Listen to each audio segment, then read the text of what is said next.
तथागत गौतम बुद्ध आणि बोधिसत्व डॉक्टर बाबासाहेब आंबेडकर, अखंड भारताचे दैवत छत्रपती शिवराय राजे छत्रपती संभाजी महाराज, राजाराम महाराज, शेतकऱ्यांचे कैवारी महात्मा ज्योतिबा फुले, विज्ञान व अध्यात्म यांची सांगड घालणारे स्वामी विवेकानंद, संत तुकाराम, संत ज्ञानेश्वर, संत गाडगे बाबा, संत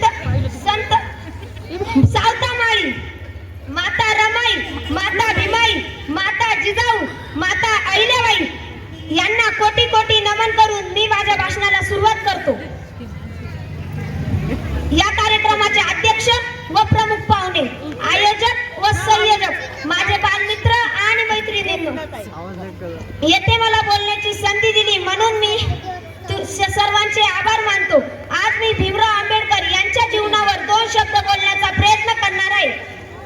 भीमराव आंबेडकर, ये शान, ये शौकत, ये और ये ईमान न होता, इस देश में कोई किसी का मेहमान न होता. अगर न मिल पाती खुशियां हमें इस वतन में, इस देश का संविधान मेरे बाबा साहब ने लिखा न होता. डॉक्टर भीमराव आंबेडकर यांचा जन्म 14 एप्रिल 1891 मध्ये मध्य प्रदेशातील महू या गावी झाला. त्यांचे पूर्ण नाव भीमराव रामजी आंबेडकर असे होते व त्यांच्या आईचे नाव भीमाबाई असे होते, माता भीमाबाई असे होते व त्यांच्या पत्नीचे नाव माता रमाई असे होते. शिका, संघटित व्हा, संघर्ष करा अशी शिकवण बाबासाहेबांनी आपल्याला दिली. ते आपल्या राज्यघटनेचे शिल्पकार होते.